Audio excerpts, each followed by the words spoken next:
I knew those police in and around us. And then when I seen them blue lights in my rearview mirror, my stomach just went and I just knew it was over.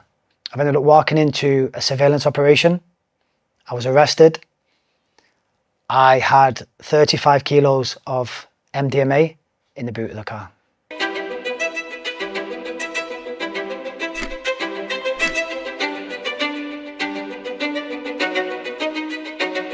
My childhood, very early on, I was a happy kid, dead placid, nice, good kid, my parents tell me.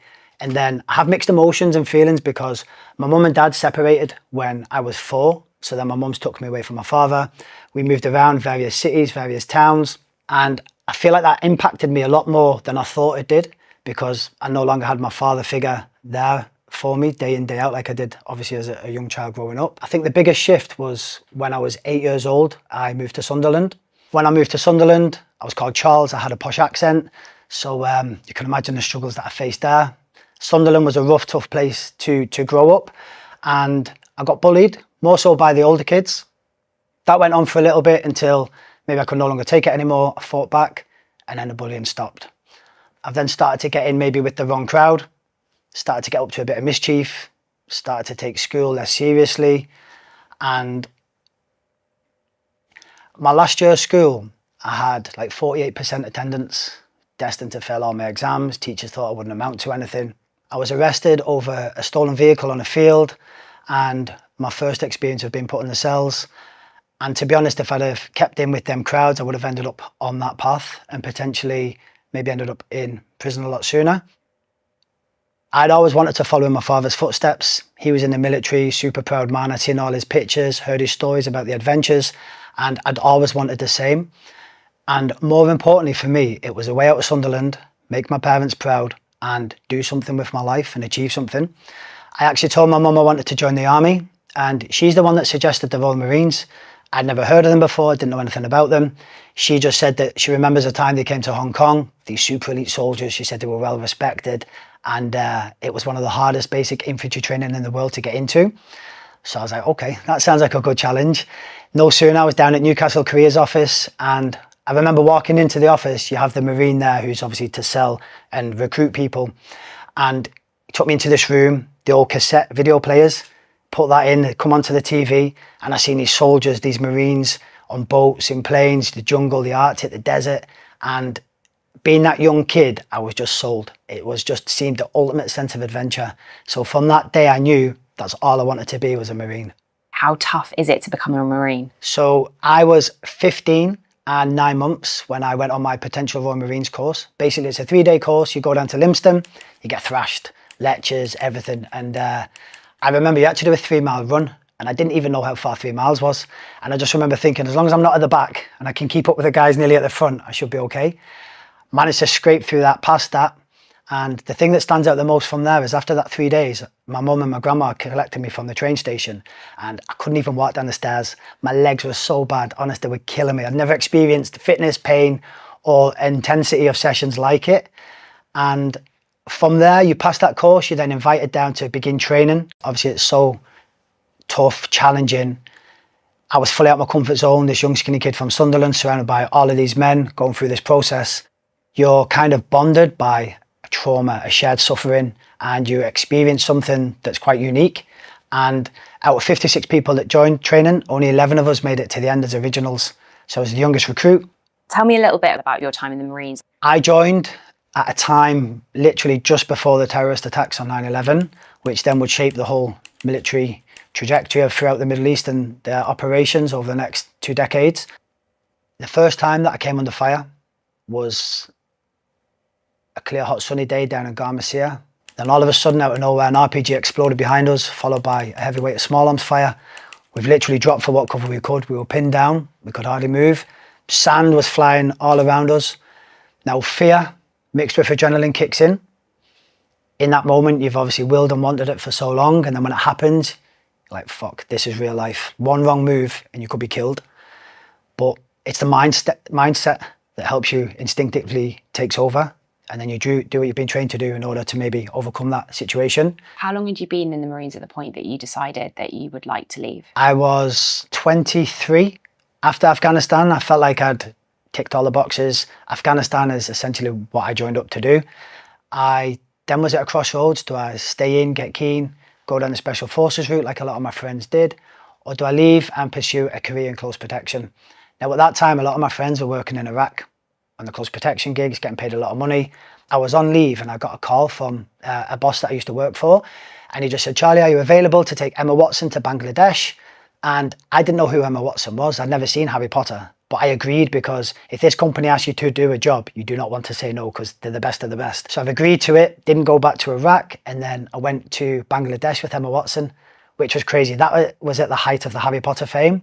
Crowd mobbed. And I was like, wow, I was on my own. But that was a great time. Tell me a bit about some of the clients and the people that you worked with during your time as a close protection officer. Okay, so I'd say the close protection years are by far the most colourful years of my life to date. I spent 4 summers in the south of France with Elton John. I remember getting the contract for that and I couldn't believe it. I was over the moon. I flew out to Nice. First time I met Elton, I was taken to the house by one of the staff. Elton was just on his way to play tennis. He's seen me, he's come over, give me a hug.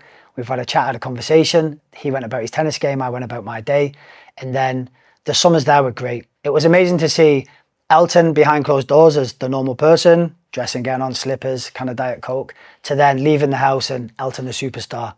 From 1 minute you can be sat in the villa in Nice, the next you're in a police escort, private jet, to a venue, you're on stage with Elton, he performs, does his thing, and then you're back, before you know it, you're back at the house, slippers on, chilling. And then I reached what I like to think of as the pinnacle of my close protection years. I now had a full-time client, a countess, based out of the Bahamas. That was incredible. We'd fly around the world on private jets, private island. Basically, they'd go on holiday. I'd fly out to the Caribbean or the Mediterranean, get on board their super yacht. We'd go island hopping, cruising, and myself and whoever I was with on the team, we'd just make sure they were safe, secure, and everything ran smoothly on their holiday. And what impact do you think being in that environment around that kind of luxury lifestyle had on you as a person? It's hard to say because I never really had much growing up. Although I didn't want for anything, we weren't rich. We didn't live this luxurious lifestyle. So to experience this world now with this type of clientele, I do think it was incredible. Like it impacted me because sometimes you'd come back to your normal life. You've just been on a super yacht, a private jet. The next thing you're back home and your reality doesn't seem as good. It kind of puts your life maybe a little bit boring. You try to then maybe live a little bit of that life. You'll go on nice holidays, you'll eat in nice places, you'll wear nice clothes. I then fell in love, got into another relationship. And my first bad decision that I say is I chose to leave that client. Now, I'd worked so hard to reach the top of my close protection game, have that client, was such a unique gig to be in.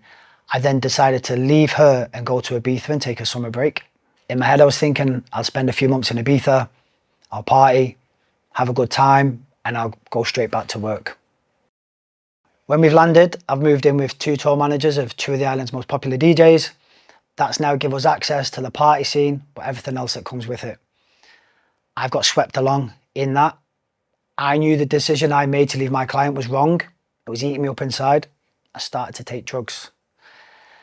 The more drugs I've started to take, the more I'm filled with shame, regret, and the more I'm getting them feelings, the more drugs I started to take to try and shut them out. And what were the drugs that you were taking and how often were you taking them? I was taking, say, ecstasy when I was out partying. And then by the end of the summer, I had a bad cocaine habit, which is, even saying that makes me so disgusted in myself that I could even end up in that situation. But that's the truth. That's where I was at that time. The wheels were buckling throughout the summer. And then by the end of the summer, the wheels were off, fully off. I was taking drugs, but hiding it. Nobody knew I was taking them every day. I was filled with all these emotions of regret and shame.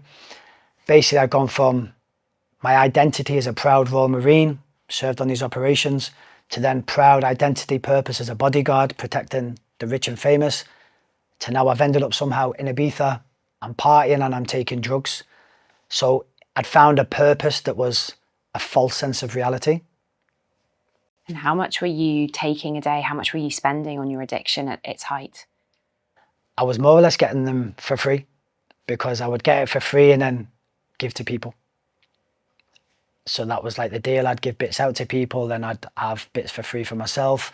Whatever bits of money I had, I would just spend it on that. I took money out to Ibiza with me for my close protection, which I'd had quite a bit of money. When I got there, I just burnt through it all. And what was the, I suppose, lowest or darkest moment that you can remember of that period where you were in active drug addiction? I'd say there's a moment that stands out from that period. Everyone used to be dead proud. This is my mate Charlie, Elton John's bodyguard, things like that in Ibiza, who I lived with. The people would tell them stories or things I'd shared with them. And I just remember one time, I'm stood in a club and some guy said to his mate who's beside me, he's just turned and gone, quick, give me some money, I've got to give it to this drug dealer. And being called that in front of somebody destroyed me. And it made me turn to drugs even more.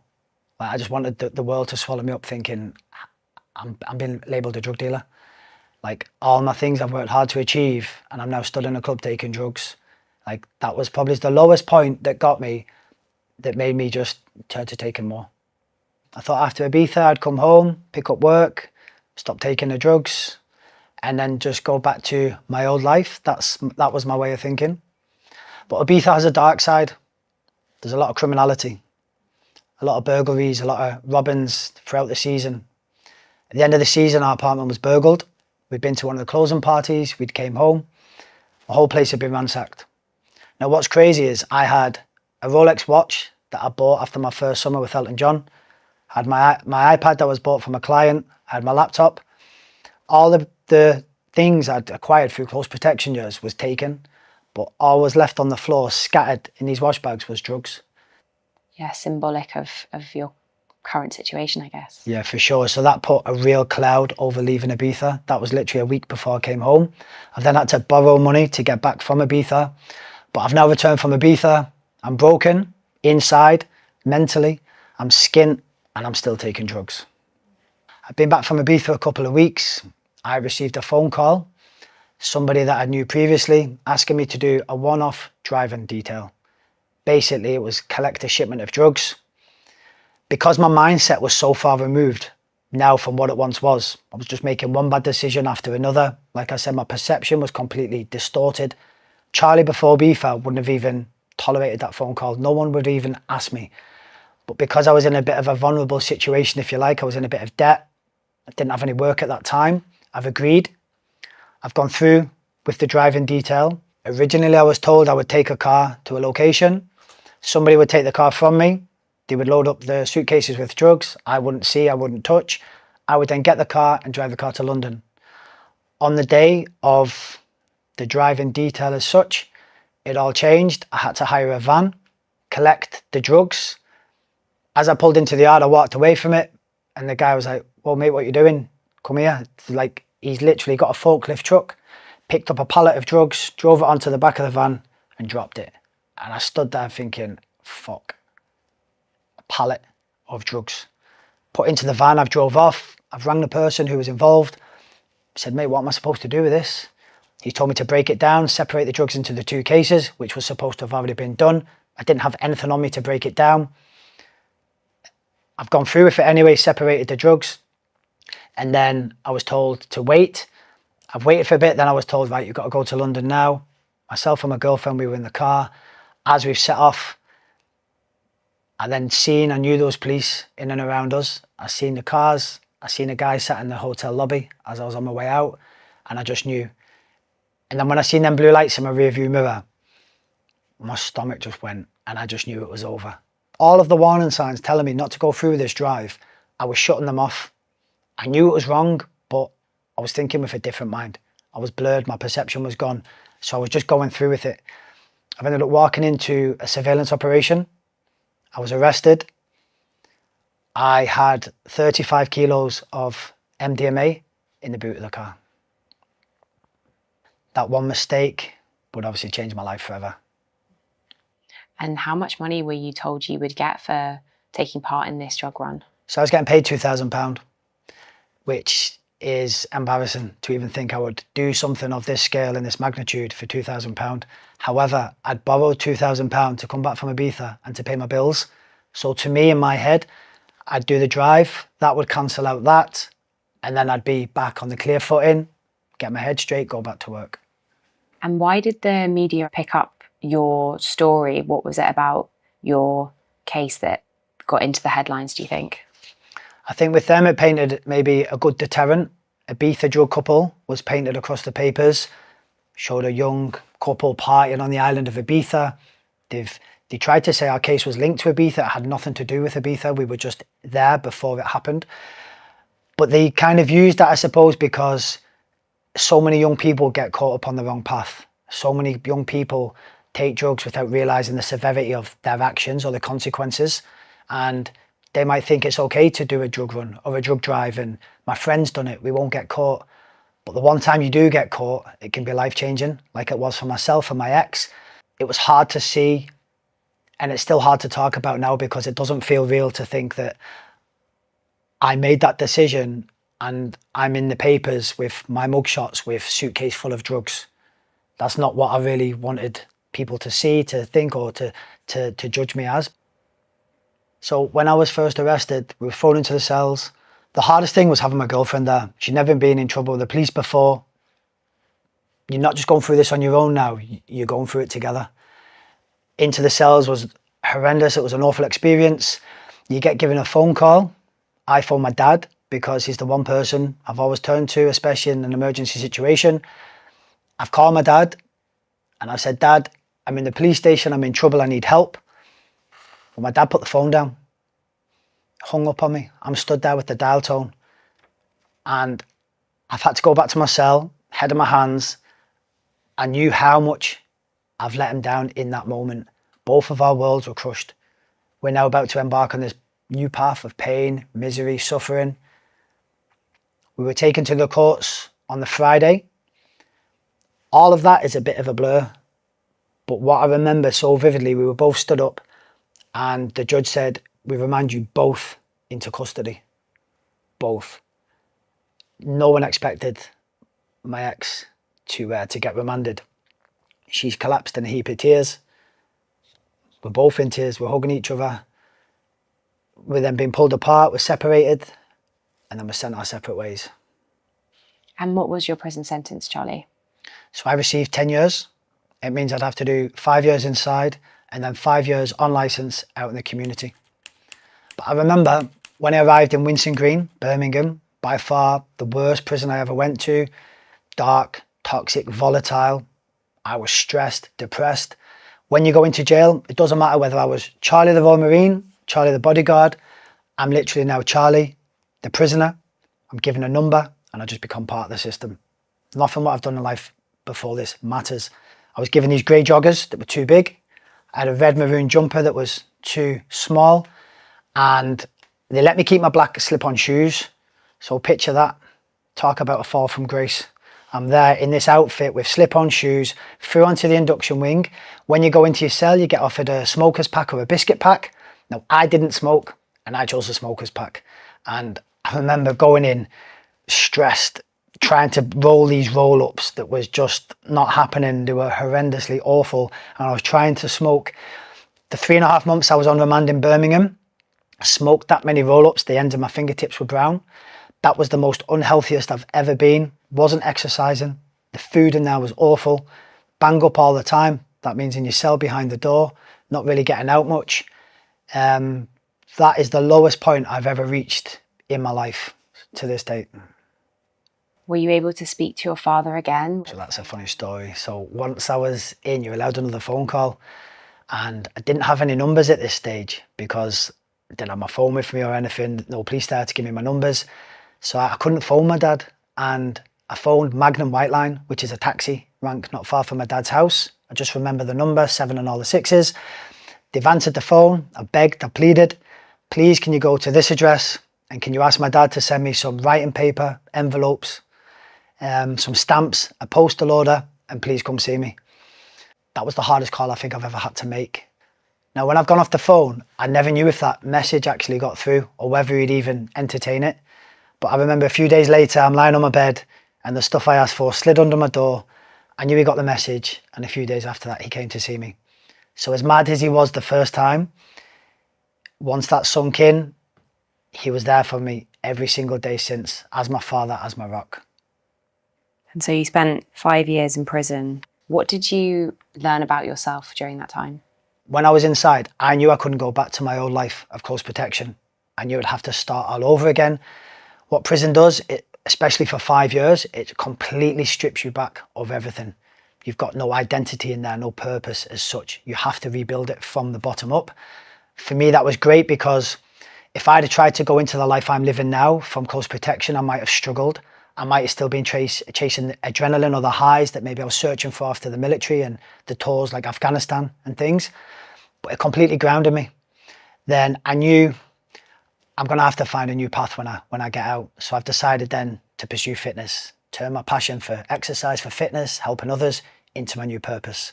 So I was released, I was 34, I had £40 to my name, having to rebuild my life all over again from scratch. I came out with fear of failure. Everybody, again, maybe didn't think I would amount to anything coming out. The hardest thing was coming out being labelled a drug dealer, and the papers printed a lot of bad press, a lot of negativity. My reputation was completely tarnished, but I knew that I could come back from this mistake. And we all make mistakes in life. We all experience the challenges and setbacks and failures. I would not let this mistake define who I was as a person. I know what I've done was wrong. I lived and breathed it more than anybody, but I'll own that mistake and I'll accept it. The main reason why I share my story, as hard as it is talking about drugs and having to say, open that box every time, because even speaking about this today, I'll get judged from being a Royal Marine that took drugs that went to prison. That's always going to happen. However, it happens more than we think. And there's a lot of soldiers that do turn to drugs and end up in difficult situations. If I can share my story to show people that it doesn't always have to be the way when you make a mistake, that's life over for good, how we come back from them, that will truly define us. Yeah, I heard you say that a lot of the time people are judged by the worst moment of their lives. I'd gone to Ibiza, took drugs, was put into prison. That's what people will remember. That's what people will think of first. So it was so hard to try and shake away that stigma and that reputation.